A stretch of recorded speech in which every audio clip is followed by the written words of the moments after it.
اعوذ باللہ من الشیطان الرجیم بسم اللہ الرحمن الرحیم اقم الصلاۃ لدلوک الشمس الی غسق اللیل وقرآن الفجر ان قرآن الفجر کان مشہودا۔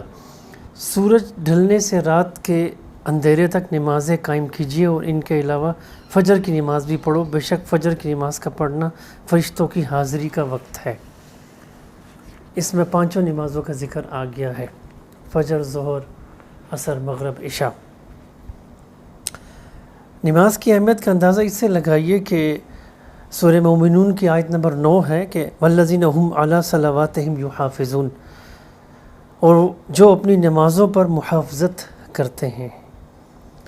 پھر ایک اور جگہ آتا ہے سورہ طٰہٰ میں آیت نمبر 132 ہے کہ وَأْمُرْ أَهْلَكَ بِالصَّلَاةِ وَاسْتَبِرْ عَلَيْهَا، اپنے اہل و عیال کو نماز قائم کرنے کا حکم دیجیے اور خود بھی نماز کی پابندی کیجیے۔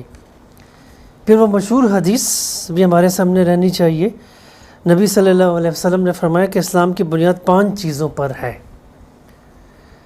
گواہی دینا کہ اللہ کے سوا کوئی معبود برحق نہیں اور بلا شبہ محمد صلی اللہ علیہ وسلم اللہ کے رسول ہیں، نماز قائم کرنا، زکوٰۃ ادا کرنا، حج کرنا اور رمضان کے روزے رکھنا۔ آپ نے فرمایا رأس الامر الاسلام وعمودہ الصلاۃ، تمام معاملات کی اصل اسلام ہے اور اس کا ستون نماز ہے۔ نبی صلی اللہ علیہ وسلم نے فرمایا کہ بلا شبہ قیامت کے دن سب سے پہلے بندے سے اس کی نماز کا حساب ہوگا۔ فَإِن صَلَحَتْ فَقَدْ أَفْلَحَ وَأَنجَحَ وَإِن فَسَدَتْ فَقَدْ خَابَ وَخَسِرَ۔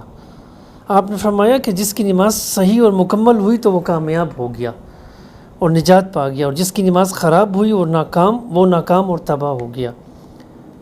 آپ صلی اللہ علیہ وسلم نے فرمایا کہ اللہ تعالیٰ نے 5 نمازیں فرض کی ہیں، جس نے ان کے لیے اچھی طرح وضو کیا اور انہیں بر وقت ادا کرتا رہا، مکمل رکوع اور پورے خشوع سے نماز ادا کی، اس کے لیے اللہ تعالیٰ کا عہد ہے کہ وہ اسے ضرور بخشے گا، اور جس نے یہ کام نہ کیا اس کے لیے اللہ تعالیٰ کا کوئی عہد نہیں ہے، چاہے معاف کر دے اور چاہے اسے عذاب دے۔ آپ صلی اللہ علیہ وسلم نے فرمایا کہ لوگوں نماز کا خیال رکھنا اور اپنے غلاموں کے بارے میں اللہ سے ڈرتے رہنا۔ سیدنا عمر رضی اللہ عنہ نے اپنے گورنروں کی طرف خط لکھا کہ میرے نزدیک تمہارا اہم ترین فریضہ اقامت الصلاۃ ہے، کیونکہ جس نے نماز کی حفاظت کی اور اس پر ہمیشگی کی اور اس نے اپنے دین کی حفاظت کی، اور جس نے نماز ضائع کر دی تو وہ دین کے دیگر امور کو زیادہ ضائع کرنے والا ہے۔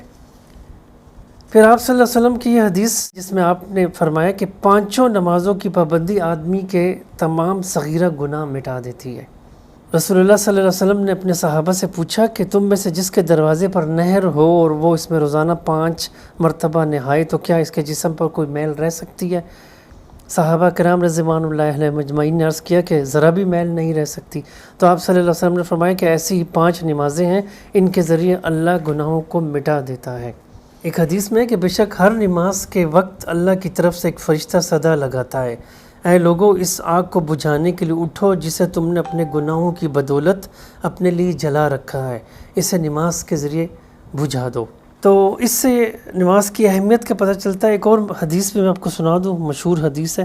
آپ نے فرمایا کہ جعلت قرۃ عینی فی الصلاۃ، میری آنکھوں کی ٹھنڈک کا باعث نماز ہے۔ تو نماز ایک ایسی عبادت ہے کہ جو اسلام کا مرکزی ستون ہے، جیسے خیمہ ہوتا ہے اور خیمے کا مرکزی ستون ہوتا ہے اور رسیاں بھی بندھی ہوتی ہیں، تو وہ مرکزی ستون اگر کوئی ہٹا دے تو سارا خیمہ گر جائے گا۔ نماز ایک ایسا پروگرام ہے، ایک کریکٹر بلڈنگ پروگرام ہے کہ ایک شخص اگر دین کی طرف آنا چاہتا ہے اور ایمان کے بعد سب سے اہم کام نماز ہے، تو دین کی طرف آنے کے لیے، دین پر چلنے کے لیے نماز ایک ایسی سپورٹ ہے کہ جو انسان کو پورے دین پر چلنے کے لیے معاونت فراہم کرتی ہے۔ ایک جگہ ارشاد ہے کہ یا ایھا الذین آمنوا استعینوا بالصبر والصلاۃ، اے ایمان والو صبر اور نماز سے مدد حاصل کرو۔ تو یہ وہ نماز ہے، لیکن یہ آج ہماری نمازیں بے اثر ہو گئی ہیں کیونکہ ہم اس کو پورے خشوع و خضوع سے نہیں پڑھتے، نہ ہمیں اس کا ترجمہ آتا ہے۔ ہمیں نماز کا ترجمہ سیکھنا چاہیے اور نماز کو ایک بوجھ سمجھ کر نہیں پڑھنا چاہیے۔ نماز کو پورے آداب اور مستحبات اور سنن اور اس کے واجبات کو اپنے سامنے ذہن نشین کر کے اور نماز پڑھنی چاہیے. اور پھر یہ ہے کہ اگر باجماعت نماز ہو تو بہت زیادہ اس کی فضیلت ہے. نماز کے اندر جو ہے ایک دھیان اللہ کی طرف ہو، نہ کہ ہم اور خیالات نماز میں ہمیں جیسے آتے ہیں. تو نماز کو اس طرح پڑھا جائے پابندی کے ساتھ اور اس کی حفاظت کی جائے تو پھر اس کے اثرات آہستہ آہستہ مرتب ہوتے ہیں. وہ علامہ اقبال کے شعر پہ اپنی میں گفتگو ختم کروں گا کہ جس میں وہ جواب شکوہ میں کہتے ہیں کہ کس قدر تم پہ گراں صبح کی بیداری ہے، ہم سے کب پیار ہے، ہاں نیند تمہیں پیاری ہے. تو دیکھیے یہ نماز جو ہے یہ دراصل ہمارے نفس کے تزکیے کے لیے اور اطاعت کی مشق ہمیں کرواتی ہے، اور اللہ سے جڑنے کا اور اللہ کی یاد دہانی کا ایک بہترین ذریعہ ہے، اور گناہوں سے بچنے کے لیے اور گناہوں کو مٹانے کا بھی ایک بہترین ذریعہ. اللہ تعالیٰ سے دعا ہے کہ ہمیں 5 وقتہ نماز ادا کرنے کی توفیق دے.